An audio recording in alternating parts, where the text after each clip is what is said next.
চারটা সিটের জন্য কারো সাথে জোট করব না, এটা আওয়ামী লীগের আমলে শেখ হাসিনা আমাদেরকে সিটের অফার দিয়েছিল, পয়সার অফার দিয়েছিল, ফ্যাসিবাদের সাথে আপোষ করি নাই। কাজেই আজকে আমি এসেছি আমার নির্বাচনী এলাকা পটুয়াখালী থেকে, আমার এলাকার চেয়েও গুরুত্বপূর্ণ আপনাদের এই সমাবেশকে বিবেচনা করে। সুতরাং আমরা 2-4টা সিটের জন্য কারো সাথে জোট করব না, এটা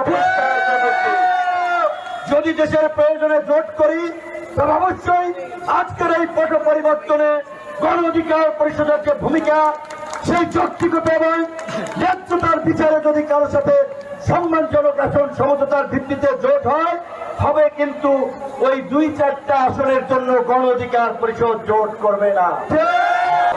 বর্তমান অন্তর্বর্তীকালীন সরকার আগামী ফেব্রুয়ারি মাসে জাতীয় সংসদ নির্বাচন আয়োজনের প্রস্তুতি নিয়ে গেছেন। নির্বাচন কমিশন তার কার্যক্রম সম্পন্ন করছে। সবকিছু ঠিকঠাক থাকলে 11 তারিখে তফসিল ঘোষণা করার কথা, কিন্তু আজকে বাংলাদেশের সাবেক প্রধানমন্ত্রী, এই দেশের গণতান্ত্রিক আন্দোলন সংগ্রামের লড়াকু নেত্রী, আপসীর নেত্রী বেগম খালেদা জিয়া গুরুতর অসুস্থ থাকায় যদি কোনো প্রেক্ষাপট তৈরি হয় দেশের বিবেচনায় নির্বাচন পেছানোর, সেটি হয়তো নির্বাচন কমিশন এবং সরকার বিবেচনা করবে, অন্যথায় নির্বাচন ফেব্রুয়ারিতেই হবে।